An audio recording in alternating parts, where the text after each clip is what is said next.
तीन भुवन में सार, पीतराग विज्ञान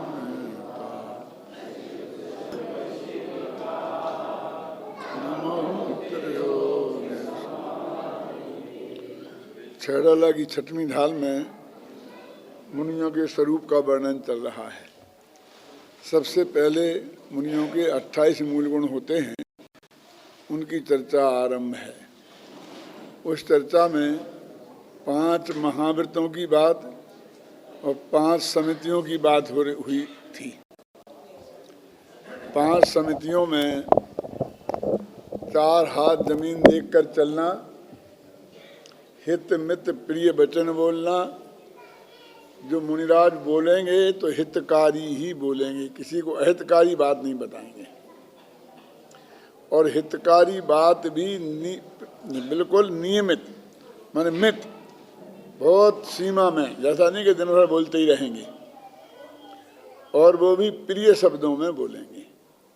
तो या भाषार ऐषणा समिति, तो भोजन करने जाएंगे तो उसमें आहार शुद्धि पूर्वक, इसमें कोई भी हिंसा ना हो, ऐसा उससे बचाव करेंगे।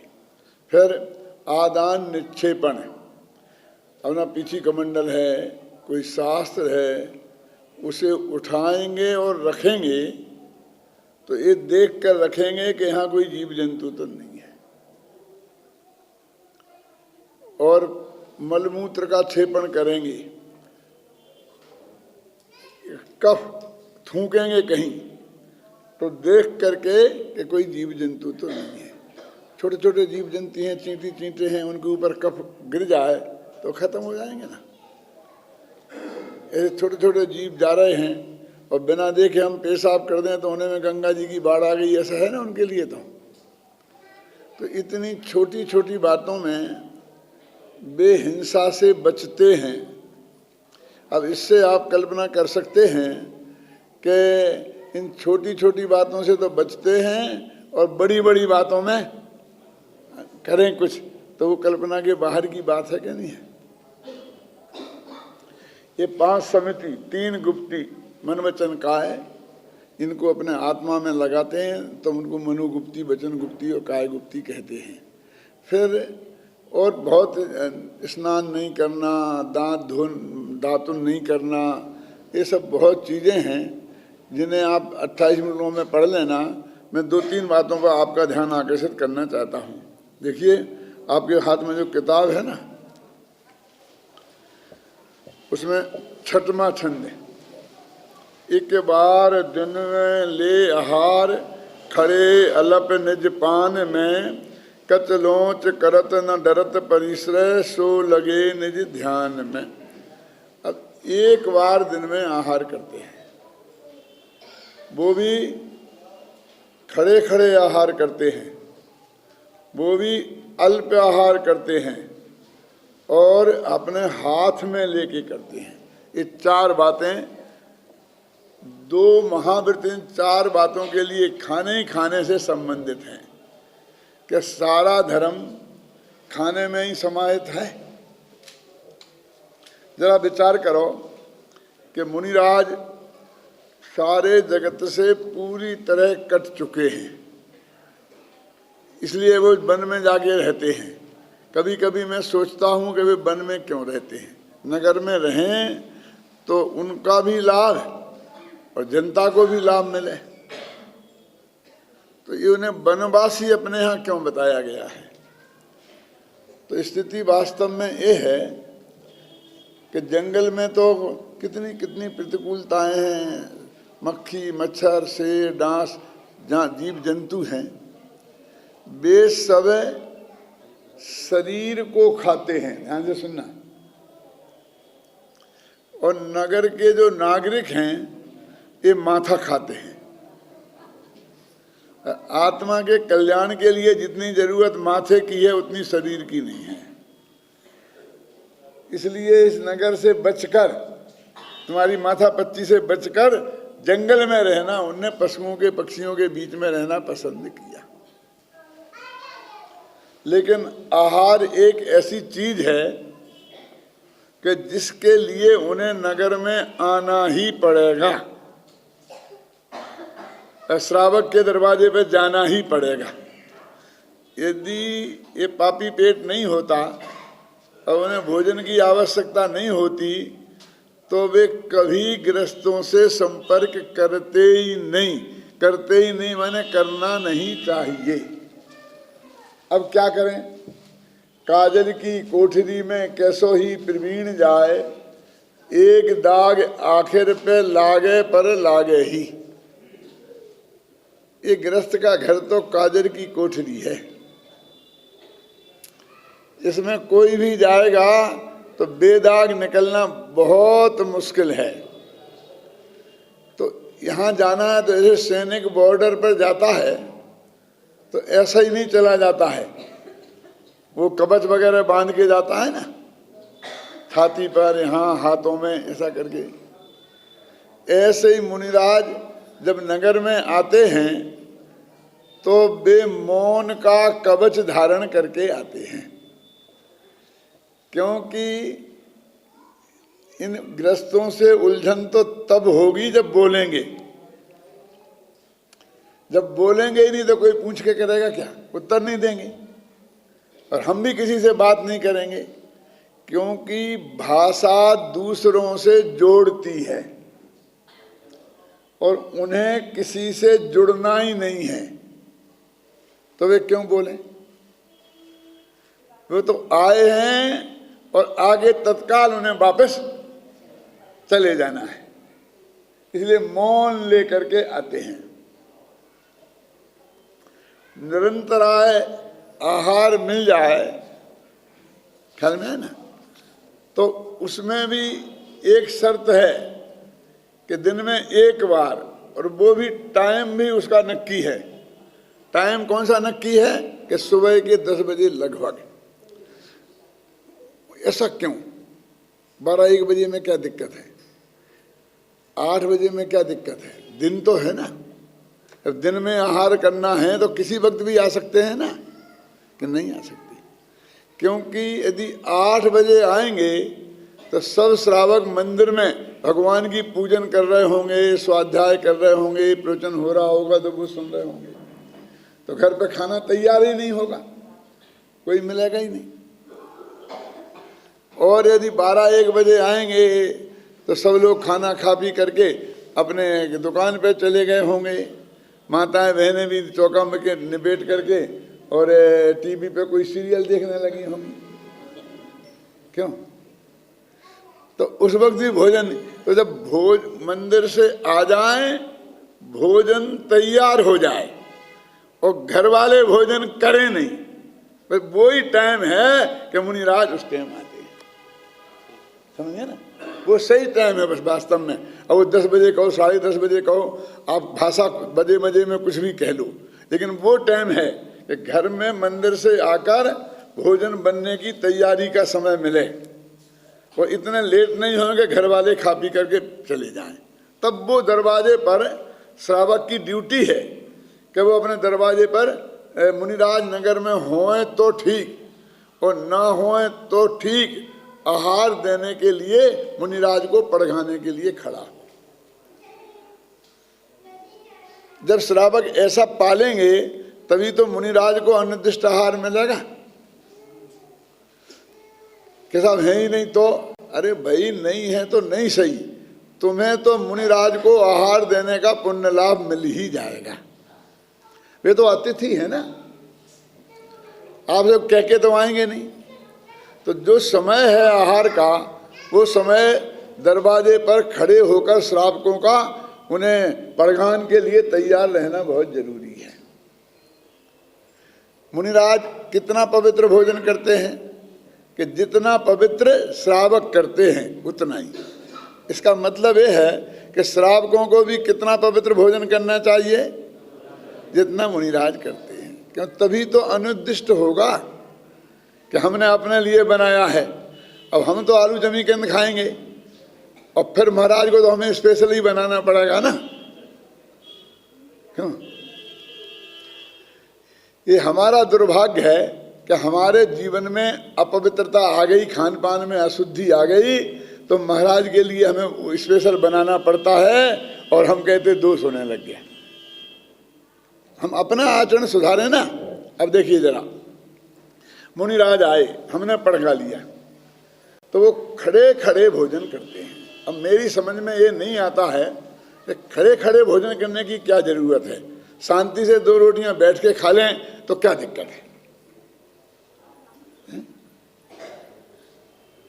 हम तो बचपन में खड़े ही खड़े खाते थे, है ना। हर आदमी बचपन में दौड़ते दौड़ते खेलते रहते हैं और खाते रहते हैं, है ना। तो हमारी अम्मा ने डांट डांट के, मार पीट पीट कर मुश्किल से बैठ के खाना सिखाया। क्या ये नालायकी नहीं चलेगी। फिर जवान हो गए तो जल्दी थाली लगाओ, मुझे जाना है। तो पत्नी भी उपदेश देती है, बैठ जाओ शांति से, 2 मिनट खाना शांति से नहीं बैठ के खा सकते हो तो कमाते काहे के हो। वो भी बैठ कर खाने का उपदेश देती है। तो मुश्किल से तो हम प्रौढ़ अवस्था में आकर बैठ के खाना सीखे। ध्यान से सुनना। अब आप ये कहते हो खड़े खड़े खाने में धर्म है, और क्या करें, बैठ के खाने में धर्म है कि खड़े खड़े खाने में धर्म है? बोलो। देखो, गृहस्थ हो तो बैठ के खाने में धर्म है, और मुनिराज हो तो खड़े खड़े खाने में धर्म। देखो भाई, एक खड़े होकर खाना एक मूल गुण है ना 28 मुनिराज के। तो आजकल वो क्या बुफे चला है ना, बुफे सब खड़े ही खड़े खाते हैं ना, तो अपने एक मूल गुण तो आ ही गया, पर 27 बाकी हैं।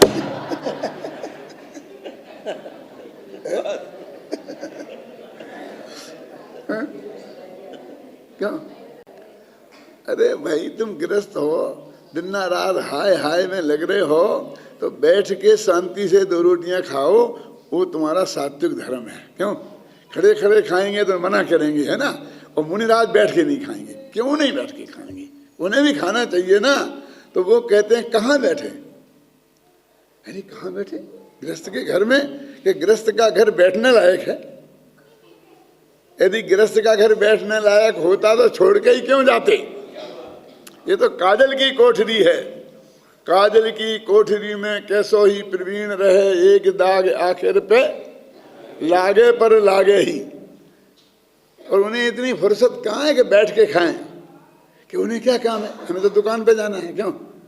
अरे भाई, उन्हें यहाँ जाकर के आचार्य महाराज के पास जाकर के बताना है कि आज क्या हुआ, कैसे हुआ, कोई गलती हो गई हो तो प्रायश्चित लेना है। फिर जाकर के सामायिक में बैठना है। 6 घड़ी को, 6 घड़ी समझते हो? 1 घड़ी 24 मिनट की, ऐसी 6 घड़ी कितने हुए? 2 घंटे से कुछ ज़्यादा ही होगा ना। 2 घंटा और 24 मिनट। फिर सामायिक में बैठना है, तो उन्हें कुछ काम नहीं, खाली है। आपके पास बैठने की उन्हें फुर्सत है, इसलिए वो उनके गृहस्थ के घर में रुकने का उन्हें बिल्कुल रस नहीं है, इसलिए बैठने का कोई काम नहीं है। खड़े खड़े 4 कोर खाए, पेट भरा, वो भी अल्पाहार लिखा ना, खड़े अलप निज पान में, भरपेट नहीं। दिन में 1 दफे खाना है तो शांति से भरपेट खा लेने दो ना। कि पानी भी 1 ही दफे पीना है, और पानी भी खा लेंगे जम के तो पानी नहीं पी पाएंगे। फिर पानी पिएंगे नहीं तो क्या हालत होगी, सोच लो आप।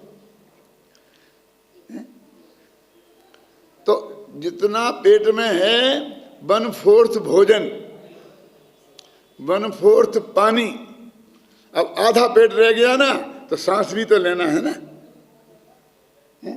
क्यों? तो इसलिए अल्पाहार, खड़े अलप, ख्याल में है ना। और निज पान में, अपने हाथ में। अब हाथ में लेने इसमें क्या दम है? थाली में जीम ले में तो क्या दिक्कत है? तो कहते हैं कि नहीं, थाली के जीमने में बहुत पराधीनता है। जब आप खड़े खड़े जीमते हो तब आप भी थाली को संभालना मुश्किल होता है ना, हाथ में लेकर के, हैं? और हाथ में लेने में बहुत आज़ादी है, कैसी आज़ादी है? देखो, हम तो साधारण गृहस्थ हैं, आप जैसे ही। आपके घर में जब खाना खाने जाते हैं तो हमें बहुत परेशानी का सामना करना पड़ता है, क्योंकि वो थाली की सुरक्षा इस ऐसे करना पड़ती है जैसे पाकिस्तान के बॉर्डर पर कश्मीर की सुरक्षा करना पड़ती है ना हिंदुस्तान को। कोई आता है, यहाँ से डाले, यहाँ से डाले, मैंने तो डाले ही नहीं है, 2 पकौड़े मेरे हाथ से तो ले ही लो। क्यों? यदि हम आपके मनाने में नहीं आते तो बीमार नहीं पड़ते, और पूरी तरह मनाने में आ जाते तो जिंदा नहीं बचते। इस साधारण से श्रावक पर आप इतना वात्सल्य उमेड़ते हैं, तो मुनिराज आते अपने घर में तो उससे तो अनंत गुणा भक्ति वात्सल्य अपने हृदय में होगा ना, होना चाहिए नहीं? तो हर एक आदमी देता और थाली में रख देता, मुनिराज छोड़ते तो है नहीं। क्या होता उनकी हालत क्या होती बोलिए? उनको उस थाली की सुरक्षा करना बहुत भारी पड़ता। हाथ में तो क्या है, ऐसा हाथ कर लेंगे, झगड़ा खत्म, अब तुम कुछ भी करते रहो। क्यों? बहुत हाथ की सुरक्षा बहुत सरल है और थाली की सुरक्षा बहुत कठिन है।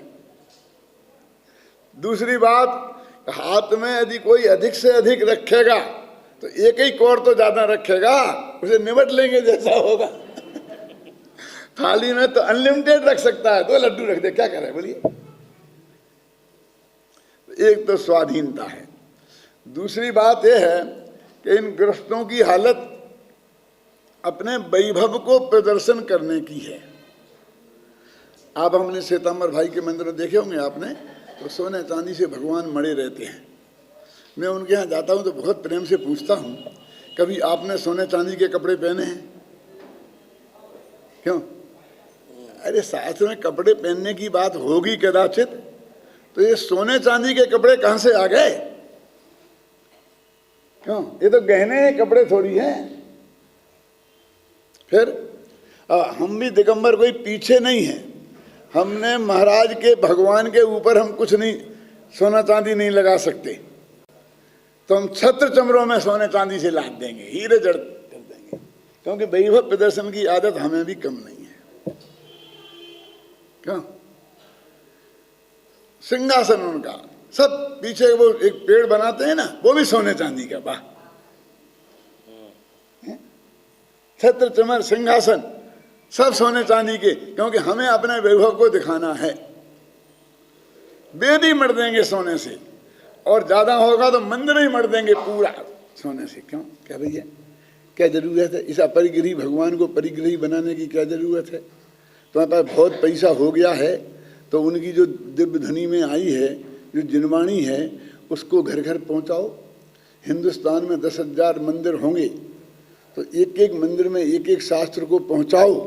जरूरत है कि नहीं है? क्यों भैया? ये भगवान की वाणी है ना। तुम्हें यश चाहिए ना, नाम चाहिए ना, तो यहाँ तो इस मंदिर में कोई देखने आएगा और कहीं लिखा होगा तो पता चलेगा उसे कि तुमने ये किया है, और वो उतने ही पैसे में 10,000 जगह आपका नाम जा सकता है पूरा बाप दादों के साथ। नाम ही कमाना है तो कमाओ ना। आओ साहब। तो हमारी जो ये आदत है प्रदर्शन की, प्रदर्शन की आदत की वजह से हमें यदि महाराज थाली में जीमते होते तो सोने की, हीरे जड़ित और न मालूम कैसी कैसी थालियां लाकर अपना, देखिए हम क्या बताएं।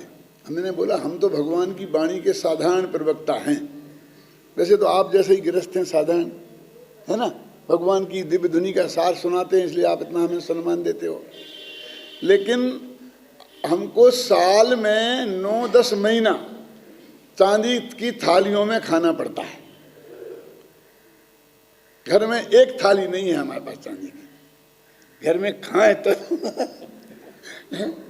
3 साल में 1 बोरी गेहूं नहीं उठता मेरे यहाँ। क्यों? तो क्या होता है कि वो सेठ जी की जो घर में है ना, वो सब चांदी की थालियां वे तभी निकलती हैं जब वे हमें बुलाते हैं, क्योंकि उनका इतना पुण्य है ही नहीं कि वे चांदी की थाली में खा सकें। वो तो खाते हैं काहे की, लोहे की थाली में। पहले जमाने में लोहे की थाली में कैदियों को दिया जाता था खाना, क्यों? अब ये आधुनिक कैदी कैसा पंडित जी, वो लोहा नहीं है, वो क्या है? अरे वो तो स्टील है, स्टील। अच्छा स्टील है हम नहीं जानते स्टील क्यों क्या कहते हैं, कि स्टील माने लोहा ही तो होता है, कि नहीं नहीं वो तो स्टेनलेस स्टील है। अरे स्टेनलेस हो, स्टेन से सेहत हो, क्या फर्क पड़ता है तो लोहा। अब उतना भी पुण्य हमारे पल्ले नहीं रहा, तो अब मिट्टी के बर्तनों में खाने लगी है।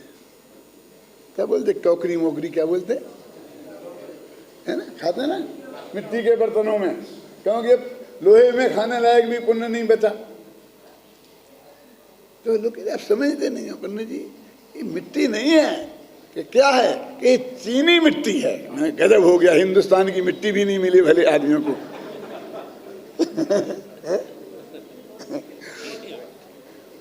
वो इनके घर में जो चांदनी की थालियां हैं वो तो हमारे खाने के लिए हैं, ख्याल में आया ना, इनके लिए नहीं है। इनके हिस्से में तो उनकी सुरक्षा करना, उन्हें रखाना इनकी ड्यूटी है।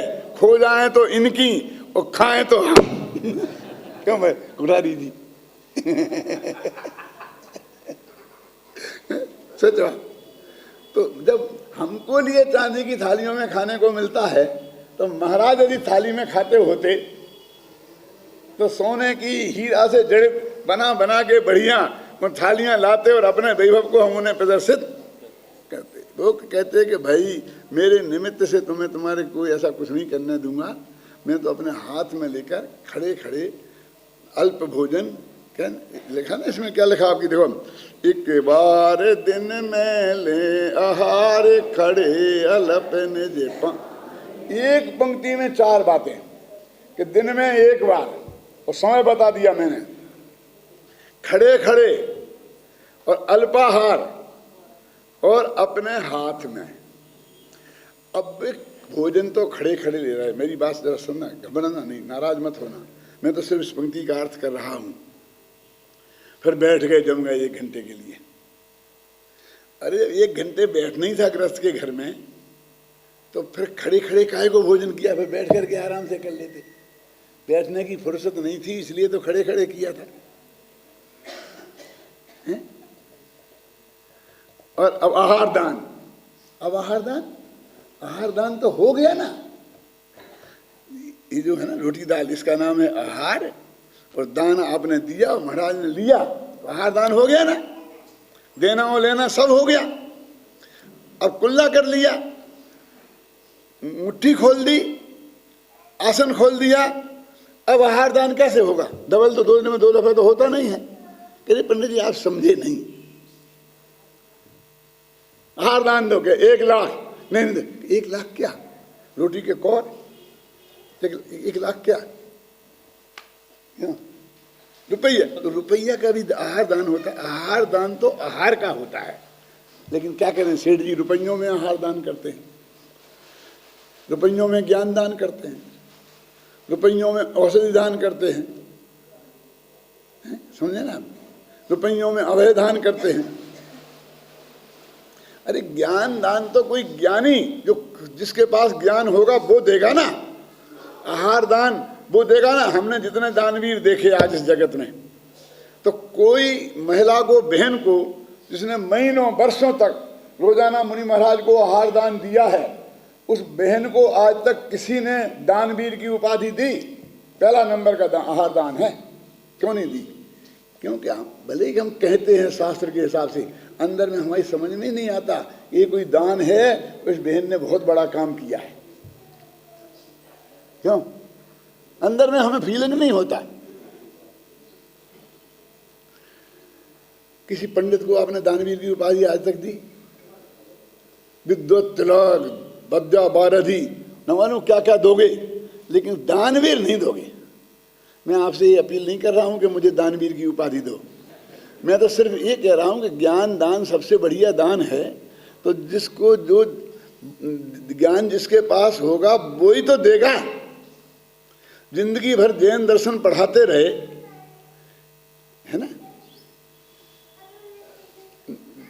फ्री में पढ़ाते रहे, प्रवचन करते रहे, शाम सभा, सात सभा करते रहे शाम को पंडित जी, जिंदगी भर आपके मोहल्ले में आप सब सुनते रहे। कभी आपको विचार आया कि इन्हें दानवीर की उपाधि दें? दोगे तो विद्या भारती और न मालूम क्या क्या दोगे, क्योंकि हम उसे दान समझते ही नहीं है, जबकि वो ज्ञान है। ठीक। अब औषध दान, किसी वैद्य को आपने आज तक दानवीर की उपाधि दी है? वो हमेशा औषधि देता है, फ्री में देता हो, बिना तनख्वाह के देता हो, तो भी दी क्या? क्योंकि औषध दान को हम दान का मानते हैं। जिन सेठ जी ने वो औषधालय खोला उनको देते हैं। अभयदान, मेरे द्वारा किसी जीव को डरने की जरूरत नहीं है, मैं किसी भी जीव को दुख नहीं पहुंचाऊंगा, हिंसा नहीं करूंगा, इसका नाम है अभयदान। मुनिराज ने दिया ना, 4 हाथ जमीन देख के चल रहे, कोई जीव मेरे माध्यम से दुख ना पाए। तो ये चारों दान देने वालों को हम दानी नहीं मानते हैं। और रुपया दान नाम का दान शास्त्र में कहीं लिखा ही नहीं है। वही तो बताओ तुमने निकाल के, और वही दान आज सबसे बड़ा हो गया है।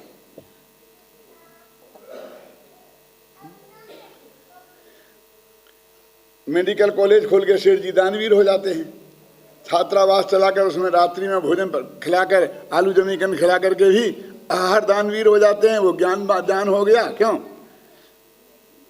और ये अंग्रेजी दवाइयाँ जो एक गोली हम खा जाए तो पंडित भ्रष्ट माना जाएगा, क्यों? उसे दिलाकर बड़ा दवाखाना खोल के दानवीर हो जाते हैं। और बाहुबली व्यायामशाला खुलवा दी हमने, एक पहलवान तैयार होते हैं, फेंकते ही सब लोग डर जाते। अभयदान दे दिया। चारों दान सेठ जी देते हैं। वो पैसे में सारे दान समा गए हैं। सबसे श्रेष्ठ और सबसे पहला नंबर कौन सा है दान में? आहार दान। उसके पात्र कौन है? मुनिराज। हम मुनिराज को आहार दान देते हैं और मुनिराज हमें ज्ञान दान देते हैं। कहाँ लिखा बताओ? कोई शास्त्र बताओ पंक्ति। पूजन करते हो कि 10 लक्षण धर्म की? धन्य साधु शास्त्र अभय देवैया, त्याग राग विरोध को। वे साधु धन्य हैं जो ज्ञान दान और अभय दान देते हैं। आहार दान और औषध दान नहीं लिखा। वे किसी को आहार दान नहीं देते, औषध दान नहीं देते। आहार दान और औषध दान हम गृहस्थ मुनिराजों को देते हैं और मुनिराज हमें ज्ञान दान और अभय दान देते हैं। पूजा में लिखा है धन्य शास्त्र ज्ञान अभय दिवैया, त्याग राग विरोध को, है ना? तो वे साधु, वे धन्यवाद के पात्र हैं। तो मुनिराजों का जो आहार है ये सबसे नंबर 1 पर है। ये क्यों है कि वो मुनिराज के तप में, उनकी आत्म साधना में, ज्ञान साधना में वो निमित्त है। समझ में ना? यदि नहीं मिले उनको आहार तो जीवन ही समाप्त हो जाए, तो वे कब आत्मा की आराधना करेंगे, कैसे ज्ञान दान देंगे? बोलो।